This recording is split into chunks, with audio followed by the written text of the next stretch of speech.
the worm dieth not.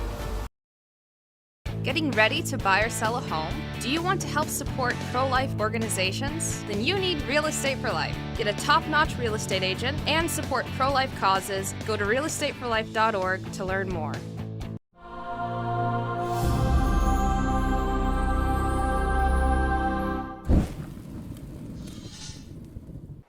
In the name of the Father, and of the Son, and of the Holy Ghost. Amen.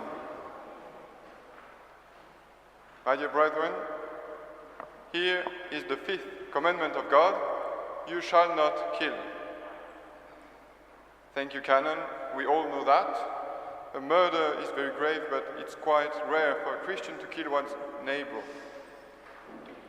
My dear faithful, the Church chose the text of today's Mass for a good reason, in order to explain to us what is hidden in these words: you shall not kill.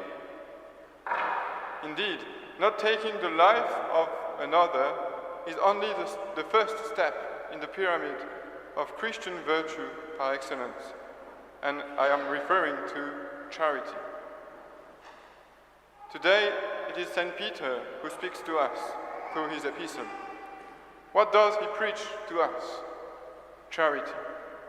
Let us consider that the Christian family is gathered at Mass. We are present, and we hear from the mouth of St. Peter, of the Church, the following words: be of one mind in prayer, compassionate, animated by brotherly feelings, merciful, modest, humble. Do not repay evil with evil, nor insult with insult. On the contrary, have words of blessing, because you have been called to receive the inheritance of blessing. End of quote. Let us reflect on these simple words. What does the Church ask of us? That we form a unity. Unity in prayer, unity in charity, unity in grace. We have a Father in heaven. Christ is our mediator, and at the same time our head, but also our elder brother. For us, we are all brothers and sisters. And now at Mass, which is the principal religious celebration of Christians, we pray together to our Father, not to my Father, not to your Father, to our Father. It is not a prayer of each for himself. We all pray together. But if we want to pray in unity, we must also live in unity. It must be like in a united family. When one is sick, all suffer and helps. Such must be our life among Christians. We must have brotherly feelings for one another. We are brothers and sisters because we have become so in Christ through baptism. We are related by blood in the highest sense, because we share in the divine blood. We must therefore bear with one another, forgive one another, and be willing to show indulgence and humility.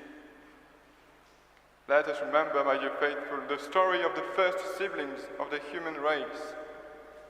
The book of Genesis shows us that God does not accept the offering of someone who hates his brother. Christ is for us the great teacher of charity and speaks serious words. Brotherly hatred is considered in his kingdom as murder, and the Father receives neither gift nor prayer nor offering from our hands if we are enemies of our brethren. Such are the words of the Gospel. Let us remember this terrible story of Abel and Cain. The true sacrifice, says St. John Chrysostom, a very famous father of the Church, the true sacrifice is reconciliation with one's brother. And the famous writer adds, the first sacrifice that must be offered to God is a heart pure of all coldness and enmity towards one's brother. The fifth commandment of God goes much further than simply prohibiting murder. Charity has degrees, but to be perfect, we must practice it at its highest level. Yes, my dear brethren, as Christians, let us always remember that we have a duty to set an example to our neighbor, especially those who do not know the truth of the faith. Remember what Jesus himself said in the Gospel, and we can find this passage in yesterday's Mass for those who came here or elsewhere, 12th of July, for the feast of St. John Galbert. I quote, Jesus said to his disciples, "You have heard that it was said, 'You shall love your neighbor and hate your enemy.' But I say to you, love your enemies and pray for those who persecute you, so that you may become children of your Father in heaven. For he causes his sun to rise on the evil and the good, and sends rain on the righteous and the unrighteous. For if you love those who love you, what reward do you deserve? Do not even the tax collectors do the same? And if you greet only your brethren, what more are you doing than others? Do not even the pagans do the same? You therefore shall be perfect, as your heavenly Father is perfect." End of quotation. And St. Jerome, another father of the Church, has a beautiful passage in one of his sermons on this subject. And after hearing it, we will have nothing more to say about Christ's words, asking us to love our neighbor and our enemy. Many people, he says, measuring divine precepts by their own cowardice, rather than by the courage of the saints, believe that what is commanded here is impossible, and say that it is enough for us not to hate our enemies, and that the commandment to love them exceeds what human nature is capable of. We must therefore understand that Christ does not command impossible things, but perfect things. This is what, for example, the martyr St. Stephen, praying for those who stoned him, did. St. Paul wishing to be anathema to his persecutors.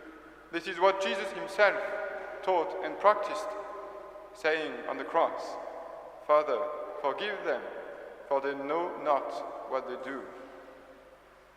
When it comes to other good works, we can sometimes claim some obstacle or other. But when it comes to the charity that one must have, no one can make excuses. Someone may say to me, "It is impossible for me to fast." But can he say, "It is impossible for me to love"? Someone may say, "It is impossible for me to remain a virgin," or I cannot sell all my possessions and give the proceeds to the poor." Can they say, "It is impossible for me to love my enemies"? For in this, the feet do not tire from running, nor the ears from listening, nor the hands from working, so that we must not seek to exempt ourselves by means of an excuse. We are not told, "Go to the east and seek charity there," or "Go by sea to the west," or all around the world, and you will find love there. It is deep within our hearts, where the prophet Isaiah invites us to return when he says, "Sinners, return to your hearts." For it is not in distant lands that we will find what is required of us.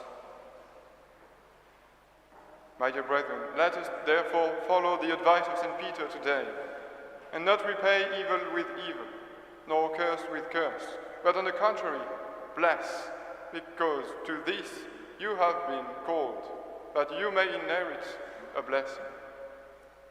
Therefore, whoever wishes to love life and see good days should refrain from evil speech, and let his lips utter no deceitful words. Let him turn away from evil and do good, let him seek peace and pursue it.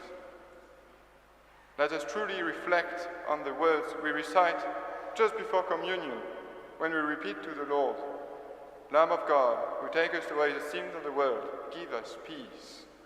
Dona nobis pacem. Because, as St. Peter concludes, the eyes of the Lord are on the righteous, and his ears are attentive to their prayers. Amen. In the name of the Father, and of the Son, and of the Holy Ghost. Amen. Ave Maria Stella